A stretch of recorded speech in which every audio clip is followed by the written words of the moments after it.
All right, silence everyone. Those of you in the Dark Legion Guard may have noticed the bunting that the peasants are putting up in the castle. This is in actual fact not illegal. They are allowed to celebrate, apparently. And to that end, our glorious Dark Lord, instiller of fear and hatred, reaper of destruction of all of the free peoples of the world, has decided that the Dark Guard will be participating in this year's celebration.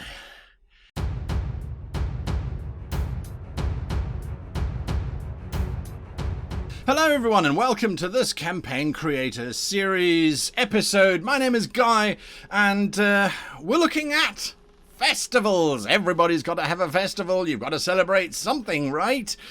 Or maybe not, depending on if you work for a Dark Lord. Perhaps you don't want to celebrate. Anyway, we don't have a choice. Sometimes festivities are foisted upon us in our own real world, whether we like them or not. And as much as we might grumble about getting Halloween fair at the beginning of September, or perhaps Christmas fair at the beginning of October before Halloween's even finished, festivals are a part of our lives.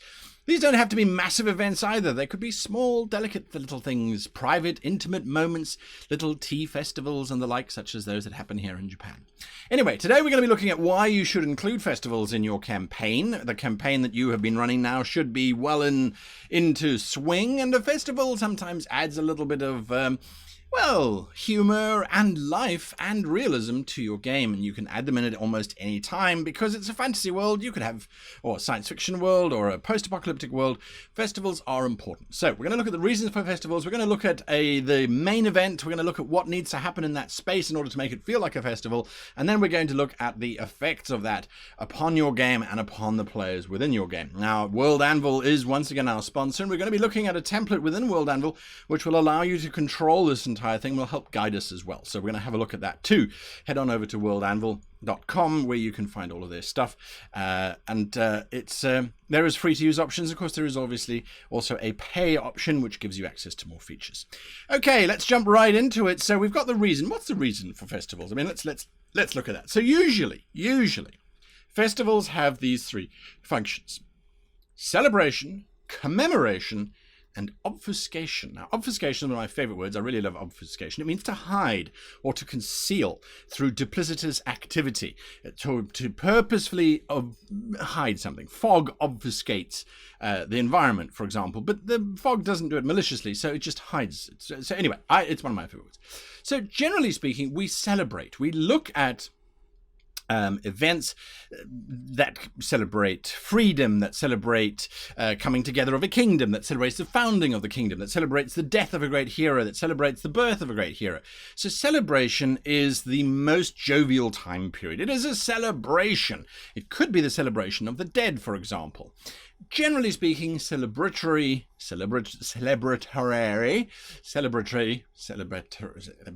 Generally speaking, celebration festivals have lots to do with paying respects to those that one is celebrating, but also there's lots of merrymaking, there's generally lots of feasting that goes on, and that sort of thing. Now, another important thing to bear in mind is that there's usually different strata of celebration. Leaders generally celebrate very solemnly and grandly to show off, their power and their prestige, the fact that they worship ancestry or whatever it is that's being celebrated, and, this is the important thing, that they celebrate slightly separately from the peasantry, because the peasantry get to celebrate by basically just getting free food, free drink, and a lot of entertainment that goes along. So there's definitely that one. Commemoration is a little bit different. Commemoration is where one is more solemn. There is most likely a feast at the end because ultimately that's how you bribe people, but generally speaking, commemoration is a day of remembrance. It is a day where we reflect upon an event, something that shaped the world. Now, we're going to see how all of these have value to you as a creator in a little bit, in terms of helping guide you to create stories, to create lore, to create history, to create a whole lot of things by simply adding in a commemorative event. So if it is the Day of Tears, where we commemorate all of those people who have cried because of stubbing their toe on a D4, those kinds of things are solemn moments where perhaps D4 are placed respectively. Getting ahead of myself. All right, so commemoration is definitely a kind of event that we can have. Not as common as celebration, because everybody likes a celebration, but frequently performed. Obfuscation is the one where it's truly diabolical, and one that I suspect the Dark Lord that this poor Dark God is working for is actually engaged in. Obfuscation is where the higher-ups are throwing events to purposefully hide or mislead people. The Romans were particularly good at doing this. They would throw games to get the people to focus on that. They would throw games to get the people to focus on that. They would throw games to get the people to focus on almost anything. Today, when we look at festivals that obfuscate, they're not as obvious, or perhaps they are. When we look at things such as Christmas and Easter and Halloween, they used to be celebrations, and for a lot of people they still are. But for a lot of people, it's just a chance to hide a money-making extravaganza. It really is. But then you look at other festivals like Black Friday, or is it Black Friday, Blue Friday? Which is the one that's the giant sale? It's a big festival of sale. It obfuscates the fact that they're just trying to move product. It isn't actually a celebration or a commemoration. So it can be as subtle as that, or it can be as obvious as, we just lost a giant war, the morale of our people's very low, my lord. Okay, throw a giant entertaining celebration of life. We're celebrating life, so let's go and have 1,000 gladiators go and kill each other with animals all dying all around. It'll be absolutely wonderful, and then no one will notice. Oftentimes our media does this to us. Oh, look, giant scandal. Oh, look, another giant scandal, when this scandal is not so interesting anymore. So anyway, that's a whole different thing. All right, so the main event. Main events often incorporate, or at least most festivals, have some kind of thing that they do. There's a principal event. So there's lots of outlying events, which is feasting and drinking and celebrating and dancing and all those kinds of wonderful things. But those are usually the auxiliary events. The main event is what you really need to focus on, because that's what you can plan. All of the auxiliary stuff you can add in as the players are engaging with your festival. So when we look at something like this, we look at gifts. Gifts. To whom and of what? So I give you this gift. This gift symbolizes our friendship. It is a small, unimportant thing. The point is that I have given it to you, my friend, and you have given me one back. An interesting thing here that I encountered literally the other day, my partner was congratulated for good work, hard, honest work, and was presented with a small gift by the company. It is a festival, if you like. It is a celebration of the hard work that my partner has been doing. It was a gift of a can of deodorant, which, under normal modern circumstances, you go, is that something subtly trying to be said? In my culture, if you were given a can of deodorant by your office, it would be to raucous applause and laughter, and you'd probably go, oh, yes, I'll use this moving forward. There would be perhaps some obfuscation going on in terms of that festival. Yay, we're celebrating you for being you, because you're so awesome. Here is some deodorant, here is some floss, here is some toothpaste, here is some mouthwash, here's some body wash, some hair wash. Basically, here is an entire toilet system. Go use it. Anyway, so gifts are not important. The object is not important. The giving of it, the recognition, is what is important. So that's something that we look at later on. So gifts, to whom and of what? Is it to the king? Is it tribute? Is it to a dead person? Is it to a living person? What are those kinds of things? So those are the things that you need to think about. You then also need to look at feasts. A feast of what? and why? Why is this feast being held? Traditionally, feasts were held at the end of harvests or just before the beginning of harvest. Sometimes they were held at random times. Sometimes they're held after a victory. Sometimes they're held before a battle. All kinds of reasons can precipitate a feast, but it is of what? Now, this is what's particularly important. And when you think about it, let's look at traditional Christmas, for example. Turkey is the traditional animal that gets consumed en masse almost everywhere in the world. In Japan, it's Kentucky Fried Chicken because of a wonderful obfuscation moment where they said this is what you should get if you want to be a happy family over this really strange festive period, because it's not a traditional Japanese holiday. So, of what? That can be important, and sometimes it can be truly strange. When I was in Finland, we had a festival, a celebration of gaming and role-playing. It was a convention, it was wonderful, and part of that was a traditional feast, which all of the guests get to go on, where they consume traditional Finnish food, and the traditional Finnish reindeer, which was absolutely amazing, and which I will go back for, because it was wonderful. So that was specifically of reindeer and the black sausage and all that kind of wonderful things. So, of what and why is it consumed? That's often overlooked in modern day cases. We go, well, why is it this? Why is it that? Turkey, of course, has a natural sedative in it. So you give the turkey to people to eat. They overeat generally, so that's already putting your brain into a slumber mode as all of your blood flows to your stomach to try and work through this food. But it also has a natural sedative, so it puts you to sleep, so kids go to sleep and then they don't bother the parents over that period, so parents can wrap presents and all that kind of stuff. At least that's one of the reasons why I've heard that it's particularly turkey. It is also sometimes leg of lamb. It depends on where you're from, but there's usually a reason behind it. Sometimes it's because that was particularly scarce, it's the first one, it's the rare, all those kinds of things. Divine ceremonies, we have a plenty. There are thousands of religions in this world, and all of them have got various different types of celebrations and festivals that go on. Which god is being celebrated if you have multiple gods? How is that being done? Often it's how is that being done. In terms of, you've got the festival of color, the festival of light, where it's throwing great big balls of color at one another. You've got lighting of fireworks for the Festival of Light. There are masses that happen. All those kinds of things take place for a specific divine reason. And that's often a very big one. So think about what the god represents and what would best represent them. Entertainment, sport and comedy. This often is overlooked as a festival, but we have it all the time.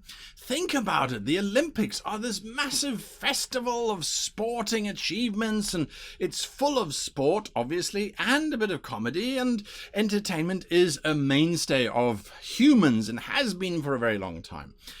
So that's something, do not overlook that. It's just a festival for entertainment. It's for everybody to come and spend lots of money and basically have a good time. That's what it is. And then the last one we don't often have anymore is a frenzy. A festival of frenzy, Bacchanalian festival, the god Bacchus, the god of wine and debauchery and all those kinds of wonderful things from ancient Roman time periods and earlier, of course. You know, we don't often have gigantic orgies anymore. We don't often have giant sacrifices, war, hunt. What does it induce? What is it meant to induce? So a lot of cultures, before they went into war, would have this gigantic festival. Now, festival doesn't necessarily mean that it's going to be a happy thing. It could be a sad thing, commemoration, for example. But oftentimes, just before cultures went into war, especially when we find the cultures that are closer to their original roots, so generally speaking, it's cultures that don't have a lot of trappings around them. There's a frenzy that needs to be built up. There's a psychosis that needs to be induced in the warriors so that they will rush out and go and hunt giant mammoth, or they will fight naked whilst fighting against an army that is wielding guns or rifles and things. It happens all over the world. And so when we look at these kind of festivals, this could be amazingly terrifying. Imagine if the players arrived, their characters arrived in this little obscure village, and everyone is currently getting naked and painting themselves blue, and it's for the festival of Buach.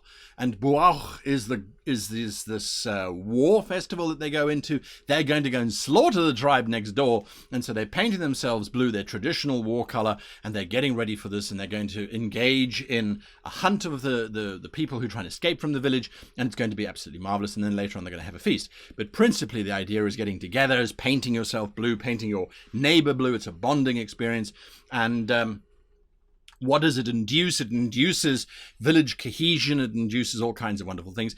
And the blue that they're painting themselves with also just happens to have a massive stimulant in it so that they're super hyped when they go into battle. So there's lots of things you can consider when you're adding in these things. So these are just some of the reasons why we have festivals. Now, what are the effects? What are the effects of a festival? Generally speaking, these are the effects of festivals, hopefully. And the first one is increased markets. It's always about money. Festivals very seldom are free. Now, admittedly, the Romans, when they would throw a massive festival, when they would throw games at the Circus Maximus, they would throw bread and fruit into the crowd free. But the crowd still paid entrance fees, unless the senator who was hosting the games paid for those as well. The Circus Maximus itself made a fortune. The senator used it for propaganda. For the ability to be able to say, hey, hey, hey, look at how marvelous we are. We've given you all this free stuff. Support us, support us, support us. Unity as a result. When the games went wrong, it could be derisive. It could actually cause a fracture to happen. So it was the opposite of causing happiness. It was suddenly causing miscontent. So lots of things rode upon these festivals. In your festival, how does it increase markets? Well, someone's got to make the food. Someone's got to set the tables up. There's all that kind of stuff. There are so many games that I have played where we're going to hold a festival and we haven't got any of the special wine. Please go on this quest to collect 10 bottles of this particular wine that you'll find out in this field. Whatever. I mean, I've played some particularly bad MMOs, apparently. Anyway, so the idea is that there's a market increase, so prices generally go up, but there are certain things that can be in demand. So adventures that can come out of this. We need X number of pelts. We need this kind of flour. We need this. We need that. All those kinds of things. Productivity usually goes up after a festival because people are motivated. People are inspired.